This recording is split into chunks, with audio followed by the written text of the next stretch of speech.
tardes, profesor. Somos el grupo 1 y nos ha tocado evaluar el motor C13. Mi persona Jason Tigner Minaya Pantoja. Mi persona es Jean-Pierre Morales Velázquez. Mi nombre es Mariano Huevo Contreras. Mi nombre es Estefanía Betiñana Ramos.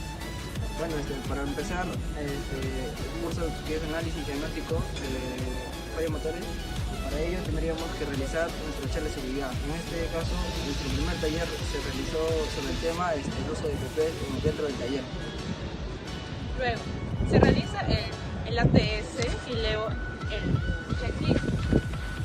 Ahí ponemos, vamos a reconocer los componentes y verificar si están en estado óptimo o en estado Bueno, en nuestro primer ejercicio de laboratorio vamos a presentar, reconocer todos los componentes que intervienen en el sistema de admisión y escape, el sistema de refrigeración, el sistema de lubricación y el sistema de combustible del motor C13 Caterpillar. Lo que hemos hecho es evaluar el recorrido de los sistemas, identificar los componentes y algunas posibles fallas de los componentes que intervienen en cada sistema. Bueno, a continuación vamos a ver el sistema de admisión y escape del motor C13 Caterpillar. Como vemos, en estos componentes se encuentran dos filtros. Uno de ellos es el filtro primario, que se encarga de retener todas las partículas contaminantes que están en el exterior, ya sea polvo u otras cosas. Y también está el filtro secundario, que se encarga de que el aire ingrese mucho más limpio debido a que su filtraje es mucho mayor. De aquí va a pasar al turbocompresor. Este turbocompresor funciona gracias al movimiento que generan los gases de escape a los álabes de la turbina. Entonces, como aquí tiene un eje, también va a mover a los álabes del compresor. Este movimiento va a hacer que la cantidad de aire que entre por aquí sea mucho mayor, mucho más denso, y gracias al poste enfriador va a disminuir la temperatura del aire, haciendo que disminuya su volumen y sea mucho más denso. Aquí tenemos la entrada del múltiple de admisión de cada cilindro. En este motor tenemos en total 6 cilindros y su comportamiento será lo siguiente: pasa por el múltiple de admisión, llegando a las válvulas de admisión. Estas válvulas se abrirán gracias al árbol de levas que se mueve a la sincronización por el cigüeñal.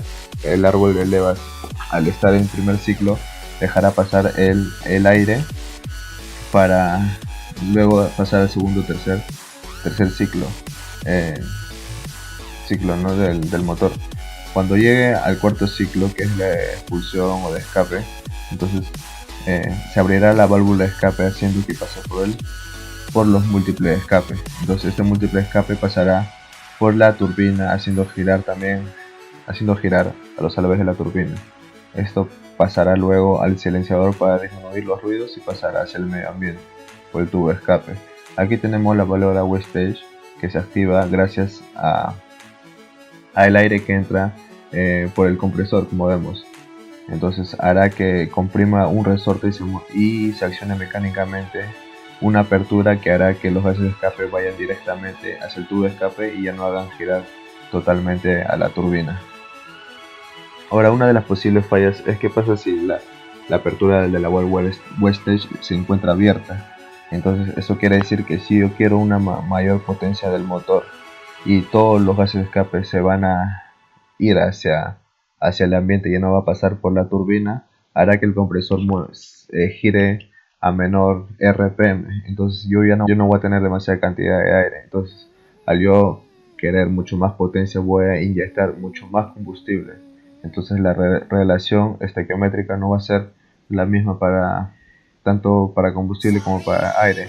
Entonces hará que al momento de la compresión y expansión no se queme totalmente todo el combustible, y hará que los gases de escape bote un humo negro precisamente porque hay moléculas de combustible aún sin quemar.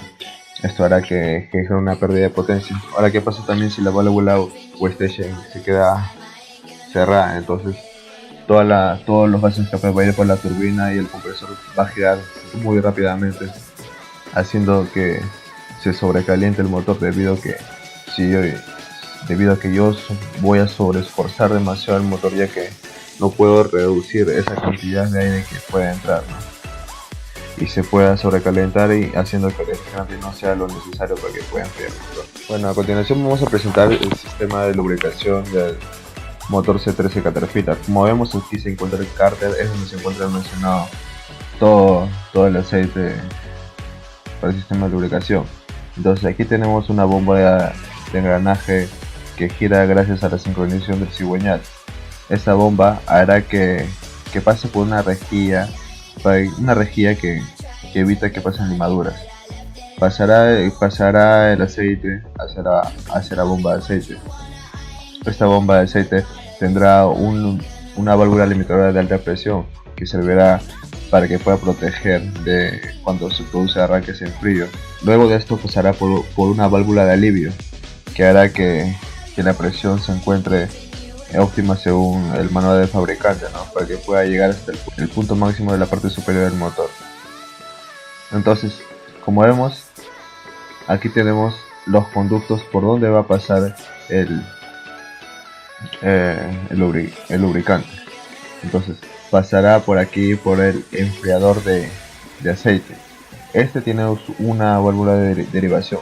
Si el aceite está frío, entonces ya no va a pasar por este enfriador, sino va a pasar directamente hacia los filtros. Aquí tenemos un filtro, el filtro primario, también que tiene el mismo mecanismo, tiene una línea de derivación que hará que no vaya directamente al filtro, sino vaya directamente hacia una manguera hacia los componentes. Eso también servirá para el arranque en frío, que hasta que acá hay un cierto de tiempo en el cual se llena este filtro cuando es cambiado. Entonces, para que no se malogren los componentes, no puedan ver daños, entonces lo que hace es enviar directamente esos componentes hasta que se pueda llenar este filtro. Luego de esto pasará por turbocompresor. Luego pasará a la bancada de cigüeñal. También pasará por unos jet que serán parte de la lubricación de las camisas del pistón. También pasará por el eje levas y las válvulas para que puedan ser lubricados, ¿no? Luego de esto, este sistema retornará ¿por dónde? Por un filtro secundario. Este filtro secundario hará que las partículas que se hayan encontrado ya durante todo su recorrido se quede en este filtro y regrese nuevamente al cárter libre de componentes extraños, ¿no? Entonces, ¿cuáles son las posibles fallas? ¿Qué pasa si hay una alta presión o baja presión en este sistema? ¿Qué pasa si hay baja presión o alta presión? Lo primero que se puede ver es en la válvula de alivio. El resorte que se regula en esta válvula puede estar desgastado. ¿Qué pasa si está desgastado? Entonces la presión va a ser baja. Porque al no tener ya una restricción, va a hacer que todo el aceite se vaya directamente hacia el cárter, ¿no? y evitando que llegue hacia los componentes. Ahora, ¿qué pasa si hay una alta presión? Puede estar obstruido una rejilla, puede estar obstruido los filtros o el enfriador, ¿no? También, ¿qué pasa si está obstruido estos componentes que están en la parte de abajo, ¿no? Entonces los que pueden sufrir más son los componentes que están arriba, que serían las levas o las válvulas o incluso el turbocompresor. Bueno, a continuación vamos a pasar al sistema de refrigeración del motor C13 Caterpillar. Como vemos, aquí tenemos el tanque y el suministro por donde se puede llenar de refrigerante. Aquí tenemos el radiador. Entonces, del radiador tenemos también el ventilador, y acá tenemos una tubería que pasará hacia la bomba de agua. Esta bomba de agua será es una bomba de agua de engranaje que se moverá gracias a que está sincronizada con el cigüeñal del motor. Entonces, este refrigerante pasará de los siguientes componentes, tanto como el enfriador de aceite, como vemos aquí. También pasará al turbocompresor. Aquí tenemos sus mangueras de entradas y de salidas. Y también pasará a las camisas del cilindro y a las culatas. Más adelante vamos a tener aquí este conjunto, que es el termostato. Entonces, ¿cómo funciona el termostato? Cuando pasa el refrigerante. Entonces, este termostato está hecho de una especie de cerámica que cuando detecta que el refrigerante está demasiado elevado su temperatura, entonces el termostato abrirá para que pueda retornar de nuevo al radiador, y del radiador pasará a todo el conducto de celdas hasta que se enfríe finalmente. Si el motor está demasiado caliente, entonces el refrigerante está de una temperatura demasiado alta, entonces se accionará el ventilador, que ayudará a que su enfriamiento sea mucho más rápido. Entonces, ¿qué pasa también si el termostato está cerrado? Porque el refrigerante no está demasiado caliente, entonces lo que hará es retornar de nuevo a la bomba de agua y seguir el ciclo continuamente. Entonces, una de las fallas sería, ¿qué pasa si el termostato está cerrado? Se encuentra cerrado o se encuentra obstruido y no abre, no pasa el conducto no pasa el refrigerante hacia alrededor. Entonces, si no abre, entonces el refrigerante va a estar recirculando por el motor aún estando caliente. La única manera que el refrigerante se pueda disminuir su temperatura es pasando por alrededor, pero como no pasa, entonces el refrigerante va a estar caliente. No podrá enfriar el motor se sobrecalentará y se puede fundir debido a las altas temperaturas. Entonces, ¿qué pasa si el termostato se encuentra abierto? O sea, si pasa directamente hacia alrededor, está bien, se podría decir, ¿no? Porque el refrigerante va a estar siempre a su temperatura óptima. Pero, ¿qué pasa si está demasiado frío? Entonces, hay que saber que por uno de los conductos por donde pasa el refrigerante es por enfriado de aceite. ¿Qué pasa si el aceite está demasiado frío? Su viscosidad va a ser mucho mayor, por lo tanto los agujeros por donde va a lubricar a los componentes no va a pasar porque su volumen va a ser demasiado, el aceite va a ser demasiado denso, llegando a elevar la presión del aceite, ¿no?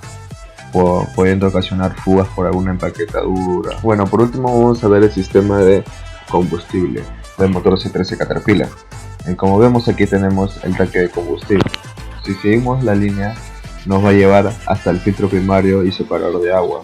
Esto se encarga de que, aparte de que limpia las impurezas que puede haber en el combustible, también hay un separador de agua que cuando la temperatura del tanque está elevada, entonces se producen gotas de agua. Entonces este separador de agua se encargará de separar esas aguas y almacenarla ahí, ¿no?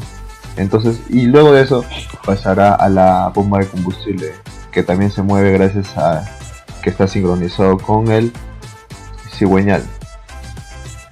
Vamos a pasar por hacia los conductos y luego ir hacia la computadora, ¿no? Ahí está la SM. Luego esto pasará hacia el filtro secundario. Ese filtro secundario está aproximadamente 2 micras para que pueda ingresar el combustible mucho más limpio, ya que va a ir a los inyectores.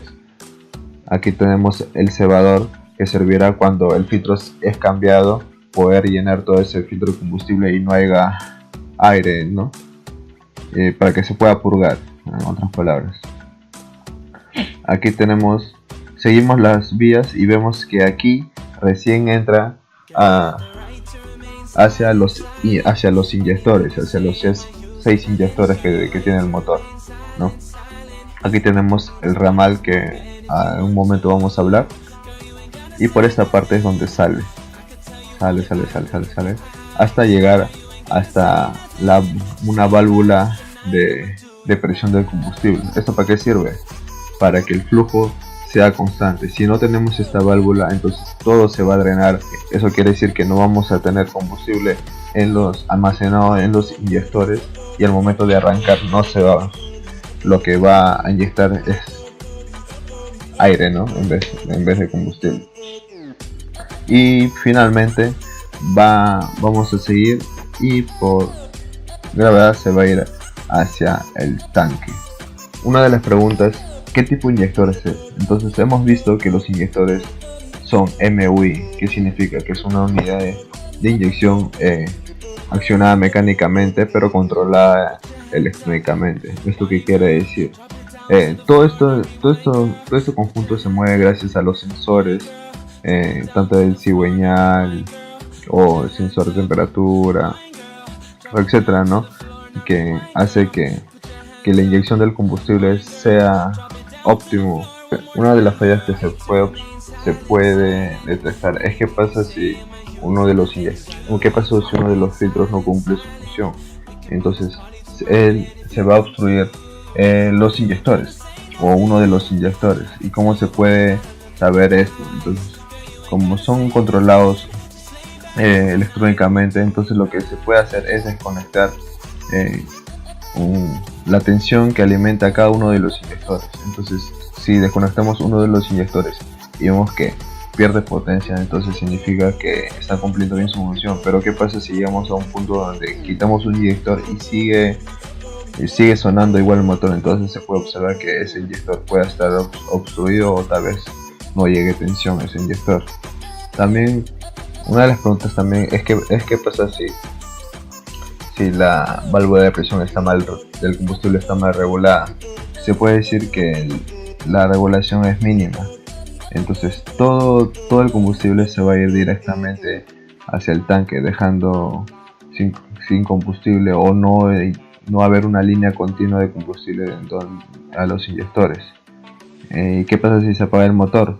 Entonces, como no es electrónicamente y nada de eso, sino se regula gracias a una tuerca, entonces hará que por más que se apague el motor, la línea del combustible siga ahí constante, ¿no? Y al momento de prender se pueda inyectar automáticamente, ¿no? Es una pérdida de potencia del motor.